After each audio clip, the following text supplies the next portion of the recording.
السلام عليكم ورحمة الله. الحمد لله رب العالمين والعاقبة للمتقين والصلاة والسلام على رسوله محمد وآله وأصحابه أجمعين أما بعد. সকল প্রশংসা বিশ্বজাহানের প্রতিপালক আল্লাহর জন্য। দরুদ ও সালাম বর্ষিত হোক রাসূল সাল্লাল্লাহু আলাইহি ওয়াসাল্লামের প্রতি সাল্লাল্লাহু আলাইহি ওয়াসাল্লাম। আজকে আলোচনার বিষয় আখিরাতের প্রথম পর্যায় মৃত্যু। আখিরাত মানে হচ্ছে পরকাল। পরকালের জীবন শুরু হবে মানুষের মৃত্যুর পর থেকে। তাই আখিরাতের প্রথম পর্যায় হচ্ছে মৃত্যু। আল্লাহ তাআলা পবিত্র কোরআন মাজিদে বলেছেন, কুল্লু নাফসিন যায়িকাতুল মাউত সুম্মা ইলাইনা তুরজাউন। সূরা আনকাবুত 57 নম্বর আয়াত। প্রত্যেক প্রাণীকেই মৃত্যুর স্বাদ গ্রহণ করতে হবে। সুম্মা ইলাইনা তুরজাউন, অতঃপর আমার কাছেই তোমাদেরকে ফিরে আসতে হবে। মানুষ মরবে, মরার পরে আল্লাহ তাআলার কাছেই আমাদেরকে ফিরে যেতে হবে, নচেৎ অন্য কোনো গত্যন্তর নেই। আন আবি হুরায়রা রাদিয়াল্লাহু তাআলা আনহু قال رسول الله صلى الله عليه وسلم أكثروا ذكر هادم اللذات الموت مسكة المصابيح। আবু হুরায়রা রাদিয়াল্লাহু তাআলা আনহু হতে বর্ণিত, তিনি বলেন, রাসূল সাল্লাল্লাহু আলাইহি ওয়াসাল্লাম বলেছেন, তোমরা জীবনের স্বাদ বিনষ্টকারী মৃত্যুকে বেশি বেশি স্মরণ করো। মৃত্যু মানুষের জীবনের স্বাদকে নষ্ট করে দেয়। মৃত্যু মানুষের জীবনের স্বাদকে নষ্ট করে দেয়। মানুষ যদি মৃত্যুকে নিয়ে ভাবে, তাহলে দুনিয়ার অর্থ সম্পদের মোহে মানুষ পড়বে না, কারণ সে জানে যে মৃত্যু হয়ে গেলে এই অর্থ সম্পদের আর কোনো প্রয়োজন নেই। তাই মৃত্যু মানুষের জীবনের স্বাদকে নষ্ট করে দেয়। একজন মানুষকে যদি বলা হয় যে আপনাকে 500 বিঘা জমি লিখে দিব, বিনিময়ে আপনাকে হত্যা করা হবে, ওই মানুষ কখনোই রাজি হবে না, কারণ সে জানে মৃত্যু হয়ে গেলে আমার এই সম্পদের কোনো আর প্রয়োজন নেই।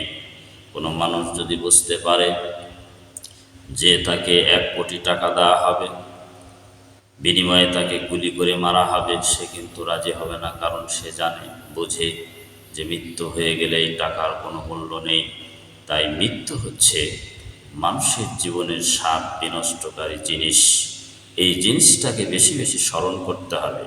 যারাই মৃত্যুকে বেশি বেশি স্মরণ করবে, তারাই অন্যায় অপকর্ম থেকে বিরত থাকতে পারবে, পাপাচার থেকে নিজেকে রক্ষা করতে পারবে, জেনা থেকে বিরত থাকতে পারবে, সুদ থেকে বিরত থাকতে পারবে, সালাত আদায় করবে। এটাই হচ্ছে তার নীতি। যাকাত সে আদায় করবে, এটাই হবে তার নীতি। সিয়াম পালন করবে, এটাই হবে তার নীতি। কিন্তু যারা মৃত্যুকে স্মরণ করে না, আখিরাতকে ভয় করে না, তারাই মূলত পাপাচারে লিপ্ত হয়। তাই আমাদেরকে বেশি বেশি মৃত্যুর কথা স্মরণ করতে হবে।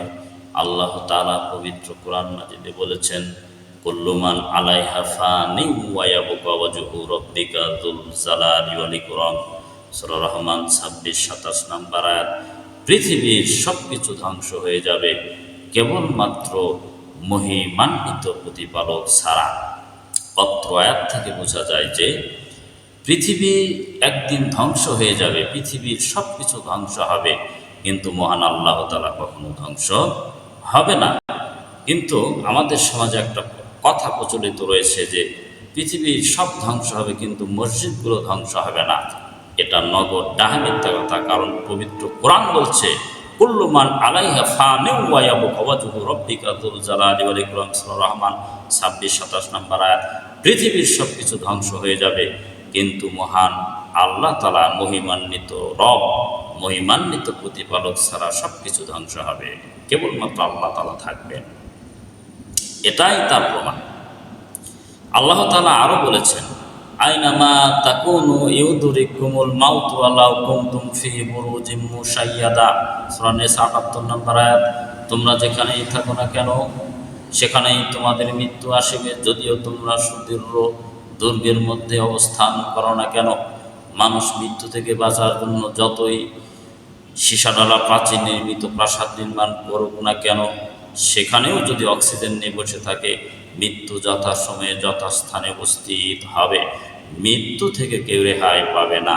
কুল ইন্নাল মাউতাল্লাযী তাফিরুনা মিনহু ফাইন্নাহু মুলাকিকুম, সূরা জুমুয়া ৮ নম্বর আয়াত। হে নবী, আপনি বলিয়া দিন, নিশ্চয়ই যে মৃত্যু হতে তোমরা পলায়ন করতেছ, এই মৃত্যু একদিন তোমাদের সাথে মোলাকাত করবে, সাক্ষাৎ করবে। মৃত্যু থেকে কেউ রেহাই পাবে না। আল্লাহর নবী সাল্লাল্লাহু আলাইহি সাল্লাম পর্যন্ত মৃত্যু থেকে রেহাই পায়নি। ইন্নাকা মাইয়িতুম ওয়া ইন্নাহুম মাইয়িতুন, সূরা জুমার ৩০ নম্বর আয়াতে বলা হয়েছে যে হে নবী, তুমিও মৃত্যুবরণ করবে, ওয়া ইন্নাহুম মাইয়িতুন, এবং তারাও মৃত্যুবরণ করবে। নবীও এখান থেকে রেহাই পায়নি, অথচ তিনি ছিলেন বিশ্বজাহানের মহামানব, সারা বিশ্বের মহামানব, সারা পৃথিবীর শ্রেষ্ঠ মানুষ মুহাম্মদ সাল্লাল্লাহু আলাইহি ওয়াসাল্লাম। সেই ব্যক্তিও মৃত্যু থেকে রেহাই পায়নি। অতএব আমরাও কখনো মৃত্যু থেকে রেহাই পাব না। মানুষ ইচ্ছা করলে স্বেচ্ছায় মরতে পারবে না। আল্লাহ তাআলা পবিত্র কোরআন মাজিদে বলেছেন, ওয়ামা কানা লিনাফসিন আন তামুতু ইল্লা বিইذনিল্লাহি কিতাবাম মুআজ্জালা। আল্লাহ তাআলা সূরা আলে ইমরানের ১৪৫ নম্বর আয়াতে বলেছেন, আল্লাহর আদেশ ছাড়া কেউ স্বেচ্ছায় মৃত্যুবরণ করতে পারে না।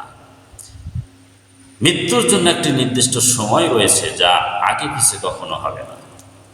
মৃত্যু যেখানে যে স্থানে আপনার লেখা আছে ঠিক সেখানে আপনার মৃত্যু হবে। ১ মিনিট এদিক ওদিক কখনো হবে না।